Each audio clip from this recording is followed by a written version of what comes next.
What's good, party people? This is According to Woods, and I have the honor of having LFA lightweight contender Jacob the Little Boucher Rosales. Jacob, how are you doing today? I'm doing good. I'm doing good. Happy to be here.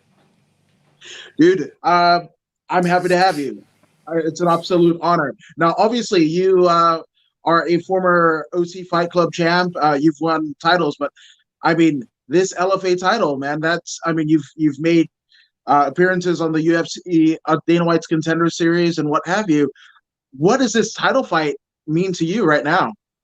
It means the world. I mean, I've had the Fight Club belt, but this is like LFA is one of the top organizations, and for me to be the champion at lightweight, that means something. And then, you know, just after that, I have accolades, and that's a huge accolade.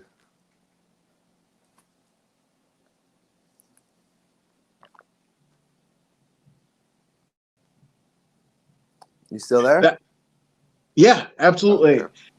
No, Sorry. man, it is, and we've seen it countless times. I mean, one of your teammates in and CSW co-captains in Curtis Melinder, Yeah. kind of promoted himself into the UFC by way of, Absolutely. Yeah. yeah, So by way of LFA. So it's awesome. yeah, that's the goal, is to right after this fight get signed and just make a boom right after.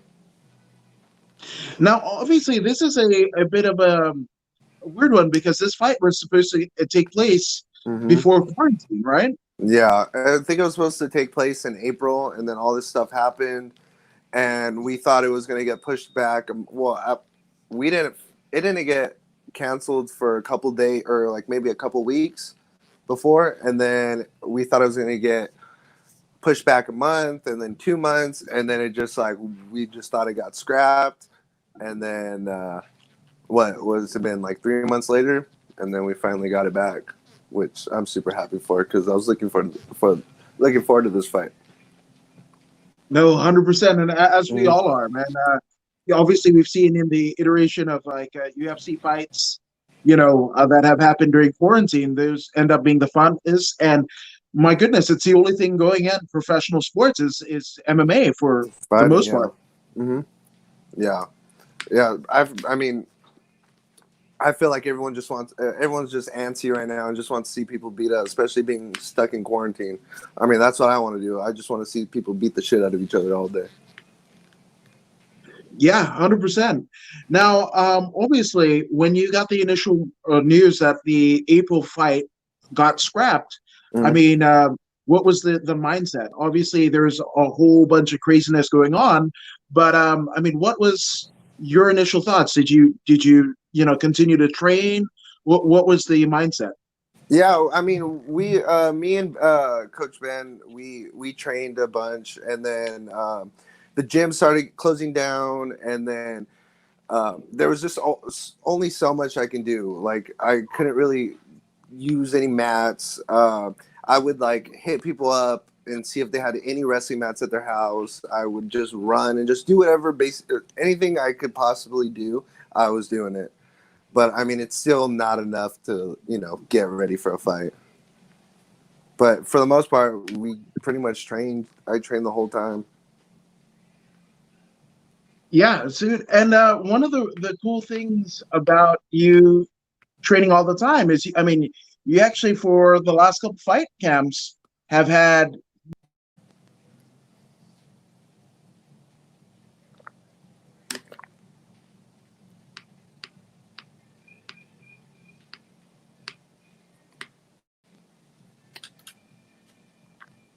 Yeah, man. So you've had your girlfriend who's also a fighter hmm help you out with the local fight camps. Yeah, yeah. She's been awesome. She's helped me with like my diets, like just like the just like every. She's just been like an extra push. She's helped me with my diets, with like just being there, fucking coming home, and it's just being relaxed. She understands uh, uh, the whole process, so it's not like she has to learn it, or like I have to like tell her like I don't do this and I don't do that. She understands it, and it's been pretty awesome. Yeah, and it's been mutually beneficial to both of your careers because Yeah, absolutely. obviously, yeah, she's training with you guys there at CSW. Hmm. That's got to be cool, Yeah. right? Yeah, it's been awesome. She's been a little killer. She's been holding it down with all the big guys, all the little guys. She's been putting it on everybody, and it's been fun seeing her grow, helping her out, doing whatever doing whatever I can to like bring her to the next level too. That's awesome, man. A family that fights together. I mean, they Yeah, win family that together fights. essentially. Yep, that's what I like to think. Now, in terms of like the training and stuff, obviously, I mean, you are very apt in your Little Badger nickname, right? Hmm. But what gets you fired up? Obviously, as we've seen in a litany of your fight shorts, you're a huge horror movie buff, right? Hmm. But what essentially gets you? I mean, is there music that you get into? We all know the Badger slap that kind of does everything for you guys at CSW. But I mean, what gets you in that mindset? I mean, I wouldn't say I do anything crazy. I think like I'm pretty calm for the most part. Everything I do is pretty calm. Like Ben likes to call it like I turn into like a great white shark. Like I'll be normal, normal, normal, and then he just sees white in my eyes, and that's when he knows that like I'm ready. But anything specific I do, I don't think I do anything crazy specific that gets me pumped up. To be honest, I'm scared as shit every time I fight, and when I fight scared, I that's the best. That's the best fight I can have is when I fight scared. But I mean, I can't say I do anything different. I mean, everything's the same. Like it's just a switch that I can turn on right before the fight, and obviously Yeah, the Badger slap helps a lot. 100%. And it's right now, whether it be you guys just at CSW or the working relationship that you guys have with the Pinnacle Fight Team, you guys are undefeated Yeah. for the year. Yep. Yep. And we're gonna keep it that way. We got Curtis Millender coming up. I don't know if I'm supposed to say, but he's gonna fight in Bellator a week before me, and then after me, we keep the ball rolling, and then hopefully we have a couple more people after that. But undefeated so far, we're gonna keep it that way. No, with the way that you guys train over there and the mindset that you guys have, I don't think that. Oh yeah. I mean, anything less than wins is what it's going to happen. Mm-hmm. Yeah. I don't think everyone on the team is conditioned right now. Conditioned. They've been there, and I don't see anybody stopping any one of us. We're all killers, and we're just we're a different breed than everybody else. And nobody trains like us. Nobody does the stuff we do. We all do things together, which I think makes us stand out towards other teams. Like not only do we work our ass off, but like we all have like this relationship. Like we all know like everything about each other. Like I know pretty much what everybody does for a living. I know what people do for fun. Like we just know everything about each other, which that's something that me and Ben have always wanted was a relationship like that with like the whole team, and it's been awesome having that. Yeah, absolutely. And I mean, it almost stems from your relationship with your head coach Ben Jones. I mean, you've been with him. I mean, even before fighting was even a thought. As a Yeah, that's crazy, right? yeah, yeah, yeah. I think we started when I was 11, so we've been together for almost 14 years, and yeah, we have a different kind of special bond. Like we get each other, and we've always kind of like had a dream of having a team where it was like a family, and that's what it's become. No, and it's something that has permeated into every bit of that gym. Yeah. It's the closeness. I mean, it's funny because you guys are all, masters of savagery, male Hmm. and female. But when you guys get together, I mean, your last win at LFA, your co-captain Trent Moe. win at OC Fight Club. I Hmm. mean, when you guys win together. Oh yeah, yeah. When we go in there, we don't go alone. Like a lot of people go alone, but when one of us fights, like it's just like the whole team's fighting. Like we're always pumping each other up. Like whoever has a fight, we're always like we're messaging them like nonstop. Like I said, it's just a family. Like we always want each other to win, and that's honestly the best thing, and it makes fighting a lot easier because there's already so much like shit that you got to deal with in your head, and knowing that you got people by your side, it's the best. No, 100%. Now it's funny that you mentioned, you know what you guys, do in your personal time because I mean, I remember, I'd say a little over a year ago, going to the final night of Diamond Billiards out there in Yeah, Orange, yeah, and it was the funniest thing that I'd ever yeah, seen. Not the funniest thing, but I was just like, I've never felt more secure in my life at yeah, all yeah. because, like, I walk in, here's Curtis Melender. You were literally carrying 2 jugs of ice, and then you've got Ben Jones Hmm. behind the bar, and I was just like, yeah, man, this is like being Yeah, there's not coddled a essentially. yeah, yeah. Nothing bad's gonna happen at that bar. No, not at all, not at Hmm. all. And I mean that just kind of shows, the closeness of you guys, and it's fortified in not just you and Ben, but permeating from Ben to Coach Eric Paulson, the Yeah. legendary Eric Hmm. Paulson. Yeah. Was that when you were an 11-year-old kid? Was that a major kind of start to you training at CSW initially? That he was there? Yeah. No, he definitely was a huge reason. Him and probably when I was starting to, Josh Barnett was there.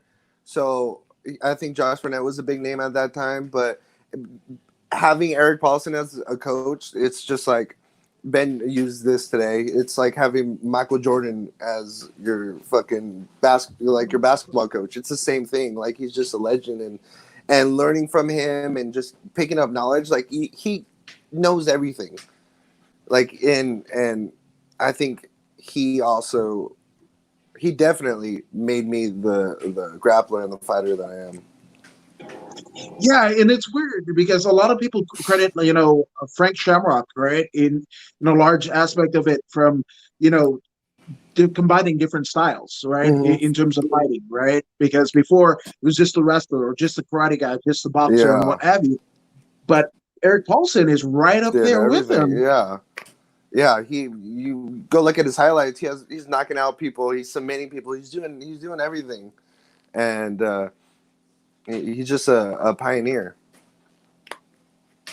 Yeah, man, that's got to be a cool lineage because you are Yeah. in that, Hmm. from Coach Paulson, Barnett, and Jones, and then you're the next wave. Yeah, that's the whole That's catch thing, and then you got the whole Bruce Lee and Dan Osano and Coach Eric Paulson.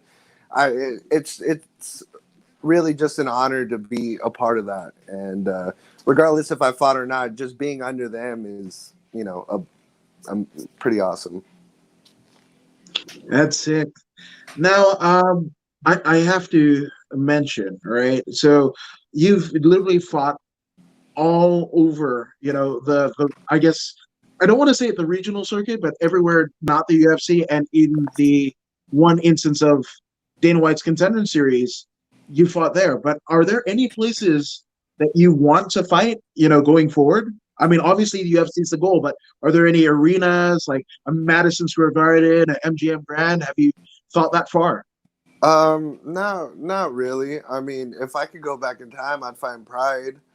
But I mean, I fought for Bellator. Bellator was cool.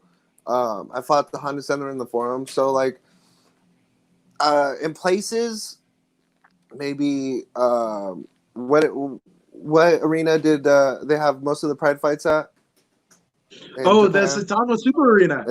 Yeah, I'd fight there, and but no place like really like gets like makes me so pumped up where I want to fight there. To be honest, it could be anywhere, and as long as it's I get to fight, then I'll be happy to be, you know. So Yeah, man.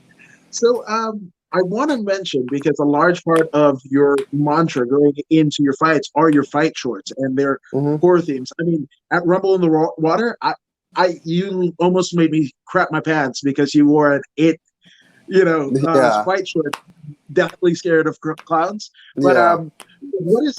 I mean, how do you pick? Obviously, there's so many horror icons. How do Mm-hmm. you pick what goes on your shorts? I mean, the I don't wouldn't say that I have like a reasoning, but sometimes like if I'm like feeling a certain theme, like my last fight, like I wore serial killers, and I was like, I'm gonna be I want to like not represent them, but like that's what I want to like show that I'm a killer and wear those. Got in a bunch of trouble for wearing those, and then but I wouldn't say I have a I like plan it out. I would say like it just comes up to me, and then I'm like, oh, that'd be pretty dope. So I have Isla. Isla, I think her brand is Defila, and I give her an idea, and then she takes over and she hooks them up. Yeah, I mean, it feeds into the aura. It's almost like like even like the hyped up version of like the Undertaker's entrance. It's Yeah, Jake Rosales' entrance. I mean, you could almost smell the fear in the opponent's eyes, and there's a point where they're like, they shake it off or whatever, but it yeah, almost is like Undertaker and Yokozuna, and it's just like, oh no, I'm in for the fight of my life. yeah, yeah. Yeah. I mean, I wouldn't really say it's like a scare tactic, but it's just I just fucking love scary movies, and yeah. Yeah. So obviously, this LFA show is happening under this whole kind of COVID-19, quarantine deal. So it's going to be an interesting deal because there are going to be no fans. You are one who definitely feeds off of the fan base. The CSW crew, the Badger crew, I mean, they roll deep, but you're not going to have any of that. Has that played into any of your training or anything like that? Not really. I mean, of course, I love to show off. Like I just more people there, the better I fight. But I mean, at the end of the day, I'm fighting someone. It doesn't change the difference. I found the Contender series, and yeah, there were circumstances which led to what happened, but um, it doesn't matter. Like we can fight in a room like this with nobody here, or in front of thousands of people. It's gonna be the same ass whooping, and it's gonna be the same results. You know what? I don't doubt you any. I mean, we've known each other, quite a few years now, and Yeah. I know you tell no lies at all. Mm. Now, obviously, this is a LFA title fight. Have you thought in victory what your post-fight meal is going to be? You're going to be out in the Dakotas. They're known for barbecue or anything like that. Assuming there isn't any quarantine or whatever, what would you like to have? Once you have that nice gold belt around your waist. Uh, I don't know. After fights, like I always say, like especially during the weight cut, I'm like, oh, I can't wait till after my fight. I'm gonna have this. I'm gonna have this. I'm gonna have this. But to be honest, like after I fight, like I have so much adrenaline and so much shit just rushing me that I really don't get hungry. And if I do, it's probably I'm picking burgers. It's probably the most unhealthiest thing I can find. Go to McDonald's, go to In-N-Out, but I don't know. I haven't decided. I don't even know what the fuck's in South Dakota, so we're just gonna have to figure it out. So there's no like, gorging on like gallons of ice cream or whatever. Oh no, no, no! I don't like no. Uh, it would just be junk food. Maybe get super drunk and fucking eat junk food all night. There's some healthy and unhealthy carbs there. So, Yeah, there you yeah, uh, yeah. there you go.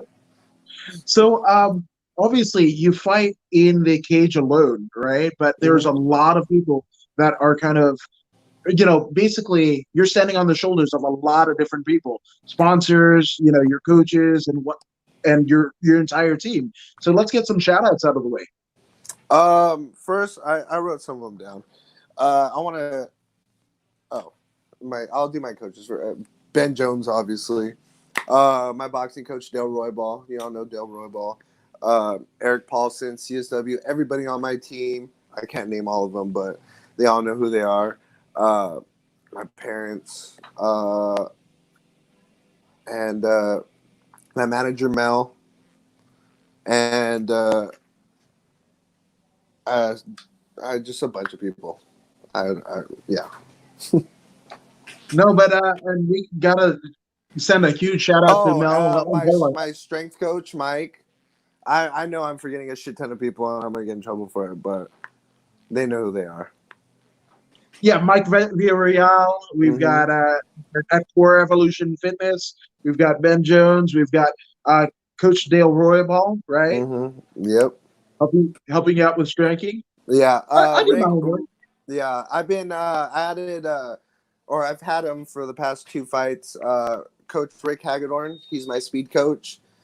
Doing his workouts, doing the stuff he's been making me do has just been making me a better athlete. I've been faster. I've been moving quicker, and we work out with NFL people all the time. So he's been a big improvement to my game. Dang right. Now, obviously, you've got a lot of clout going into this title fight, and literally, it's going to be the featured thing on UFC Fight Pass that night. And I know people are going to be clamoring to find out the name of Jacob Rosales. So, how can they find out more about the Little Badger? You can follow me on Instagram at Little Badger Rosales. You can follow me on my Twitter, Little Badger 155, and you can follow me on my Facebook. That is. Well, I know you have an intense training camp underway. I so appreciate you dropping by and saying what's up, and maybe we'll circle back once that LFA title is firmly around my hand. Yes, sir. All right, thank you. And this has been According to Woods with LFA lightweight contender Jacob Lil Badger Rosales, and we are out.